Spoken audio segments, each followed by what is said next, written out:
بسم اللہ الرحمن الرحیم رب اشرح لی صدری ویسر لی امری واحلل عقدۃ من لسانی یفقهوا قولی احمدک اللہم یا مجیب کل سائل والصلاة والسلام علی من هو افضل الوسائل وعلى آلہ واصحابہ ذوی الفضائل اما بعد فاعوذ باللہ من الشیطان الرجیم بسم اللہ الرحمن الرحیم شہر رمضان الذی انزل فیہ القرآن صدق اللہ العظیم وصدق رسولہ النبی الکریم الامین ان اللہ وملائکتہ یصلون علی النبی یا ایہا الذین آمنوا صلوا علیہ وسلموا تسلیما الصلاۃ والسلام علیک یا سیدی یا رسول اللہ وعلی آلک واصحابک یا حبیب اللہ مولاي صل وسلم دائما ابدا على حبيبك خير الخلق كلهم منزه عن شريك في محاسنه وجوهر الحسن فيه غير منقسم يا اكرم الخلق مالي من الوذ به سواك عند حلول الحادث العمم محمد تاج رسل اللہ قاطبۃ محمد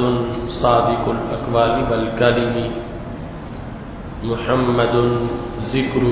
روح لانفسنا محمد شکرہ فرد علی الامم رب صل وسلم دائما ابدا علی حبیبک خیر الخلق کلہم اللہ تبارک و تعالی جل جلالہ وعم نوالہ واتم برہانہ وعظم شانہ وجل ذکرہ وعز اسمہ کی حمد و ثنا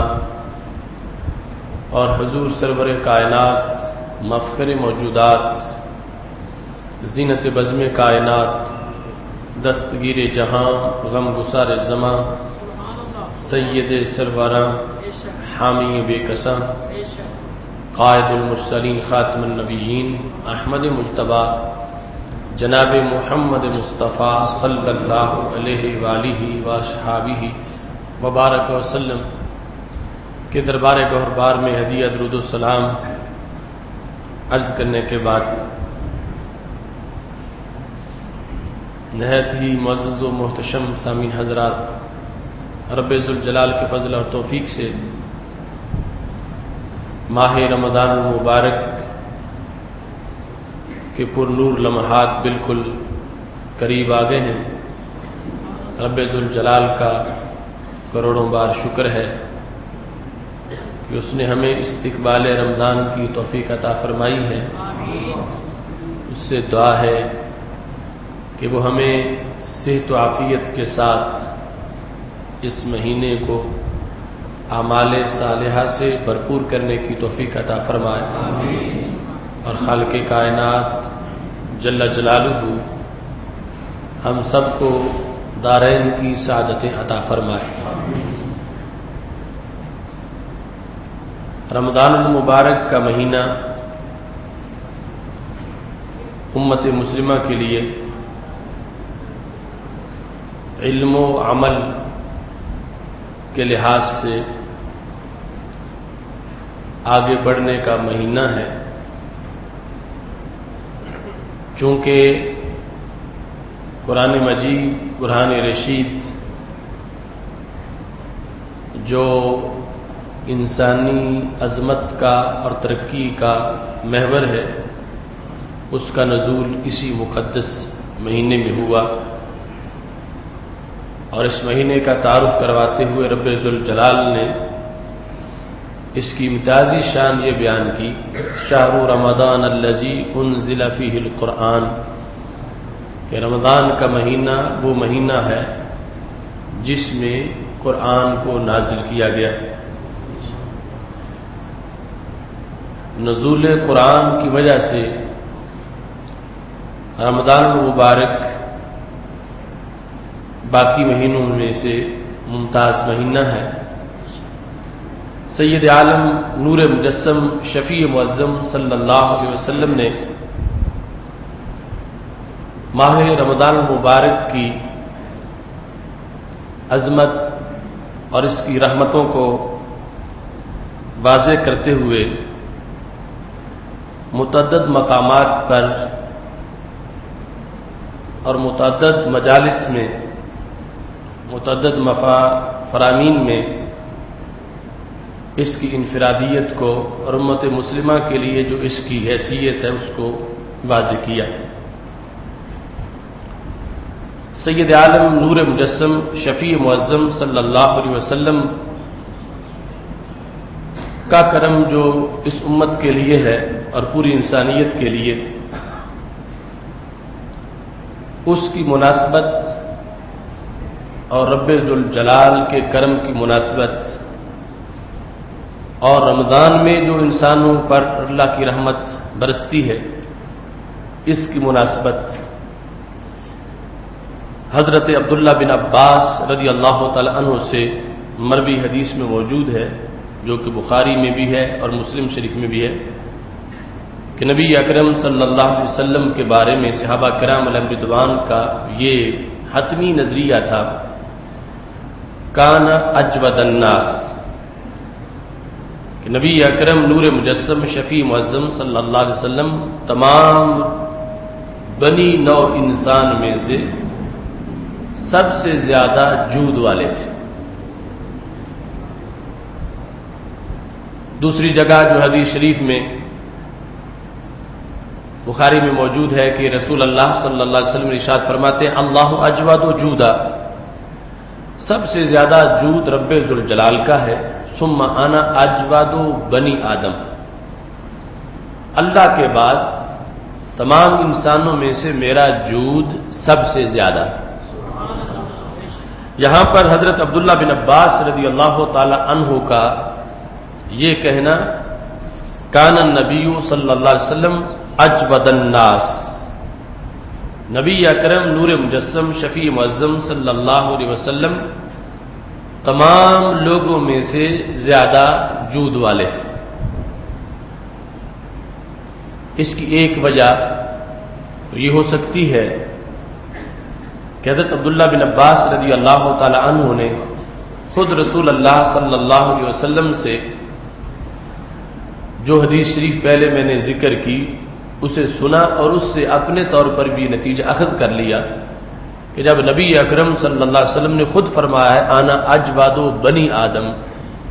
کہ میں بنی آدم میں سب سے زیادہ جود والا،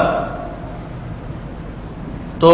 اگرچہ بات اپنی طرف سے بیان کر رہے ہیں، یعنی حضرت عبداللہ بن عباس رضی اللہ تعالیٰ عنہ یہ نہیں کہتے کہ سمیعت رسول اللہ صلی اللہ علیہ وسلم، کہ میں نے نبی اکرم صلی اللہ علیہ وسلم سے سنا آپ فرما رہے تھے، بلکہ یہاں پر وہ اپنا نظریہ اپنے طور پر بیان کرتے ہوئے عبداللہ بن عباس کہتے ہیں کہ کان اجود الناس،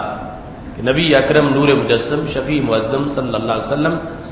تمام انسانوں میں سے زیادہ جود والے. جود کا مطلب آپ سب سمجھتے ہیں، جود ہے کسی کو دینا اور کسی کو نوازنا، کسی کے لیے عطا کرنا اور کسی کو مالا مال کرنا. اس لحاظ سے حضرت عبداللہ بن عباس رضی اللہ تعالی عنہ کا جو بخاری مسلم میں یہ قول ہے، تو اس میں سوال یہ ہے کہ کیا حضرت عبداللہ بن عباس رضی اللہ تعالی عنہ جو اپنی طرف سے نبی اکرم نور مجسم شفیع معظم صلی اللہ علیہ وسلم کی یہ صفت بیان کر رہے ہیں تمام لوگوں کے مقابلے میں، تو انہیں کیا تمام لوگوں کے جود کا پتہ تھا کہ وہ کتنا جود کرتے ہیں؟ کیونکہ کسی کو کسی پر ترجیح دینے کے لحاظ سے جس کو کہیں کہ یہ ان لوگوں میں سے پہلے نمبر پر ہے تو باقی کی صلاحیت کا پتہ ہونا چاہیے، پھر ہی کسی کی فضیلت کو بیان کیا جا سکتا. حضرت عبداللہ بن عباس جود کے لحاظ سے نبی اکرم صلی اللہ علیہ وسلم کی جو فضیلت بیان کر رہے ہیں وہ صرف 1000 2000 یا لاکھ 2 لاکھ یا 1 کروڑ 2 کروڑ انسانوں پر نہیں بلکہ پوری انسانیت پہ بیان کر رہے ہیں. تو پھر پہلے پتہ ہونا چاہیے کہ ہر انسان کا وصف جود کیسا ہے. اور پھر الناس میں انبیاء کرام علیہ السلام بھی ہیں، صدیقین بھی ہیں، شہداء بھی ہیں، غوث قطب ابدال ہیں، ہر زمانے کے سخی حاتم تائی لوگ، بادشاہ، سب اس میں شامل ہیں. تو اس کی 2 وجہ ہو سکتی ہیں. ایک وجہ وہ کہ جب صحابی ما فوق العقل بات کہیں تو وہ ان کا اپنا قول نہیں ہوتا، وہ حدیث مرفوع ہوتی ہے، یعنی وہ رسول اللہ صلی اللہ علیہ وسلم کا فرمان ہوتا. تو اگرچہ یہ نہیں کہہ رہے کہ میں نے نبی علیہ الصلوۃ والسلام کو سنا کہ آپ نے اپنے بارے میں یہ بتایا،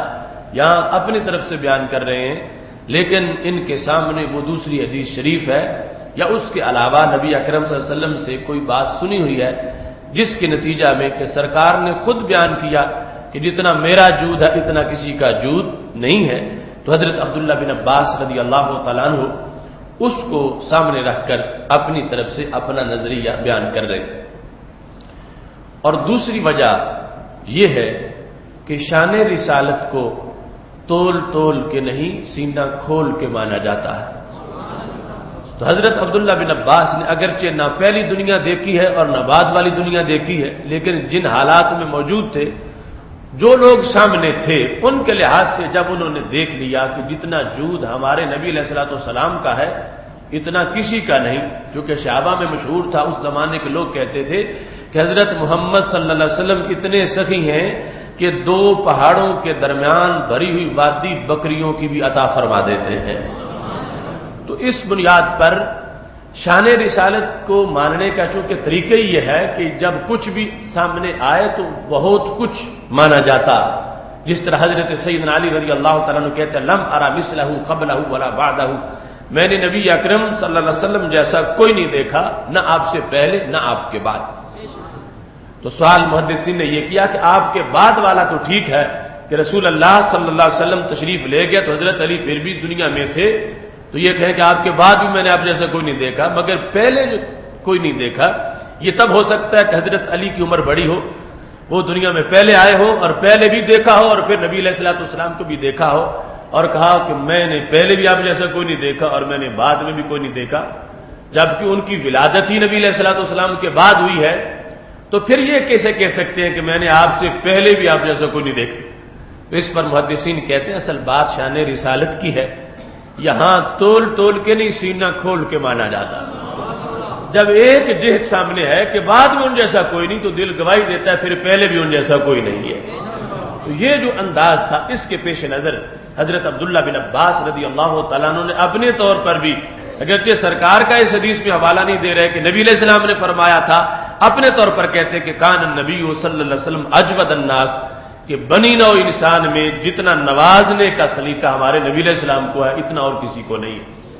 تمام بادشاہ، تمام انبیاء کرام علیہ السلام پر رب ذوالجلال نے آپ کو جود کی سب سے بڑی شان عطا فرمائی. اب یہاں پر یہ بات بھی ذہن میں آنی چاہیے کہ جن کی سپرلیٹو ڈگری کے لحاظ سے جن کا جود بیان کیا جا رہا ہے، ان کے بارے میں یہ کہنا کہ وہ دیتے کچھ نہیں اور عطا کچھ نہیں کرتے یا ان کے پاس کچھ نہیں، یہ انسان کی کتنی بڑی محرومی ہے. وصف جود تھوڑا سا بھی جس کا ہو اس کے پاس کچھ نہ کچھ ماننا پڑے گا تب ہی اس کو جواد کہا جا سکتا ہے. اور یہ تو بنی نوع انسان میں سب سے زیادہ جود والے ہیں، تو پھر یہ یقین سے ماننا پڑے گا کہ ان کے خزانوں میں جو کچھ ہے وہ کسی اور انسان کے خزانے میں نہیں. اور جو جس طریقے سے یہ دیتے ہیں اس طریقے سے اور کوئی نہیں دیتا. حاتم تائی جیسے لوگ اگرچہ نواز کے لوگوں کو کروڑوں روپیہ دے کے چھوڑے مگر پھر بھی ان کے منگتے ہی رہتے ہیں، محتاج ہی رہتے ہیں. ہمارے نبی علیہ الصلوۃ والسلام ایک نوالا بھی عطا کر دیں تو دل میں بے نیازی کا مرتبہ عطا فرما دیتے ہیں، مانگنے کی عادت ہی ختم کرا دیتے ہیں اور اس انداز میں نوازتے ہیں. اور پھر اس طرح کی ہزاروں اور جہات ہیں. اس واسطے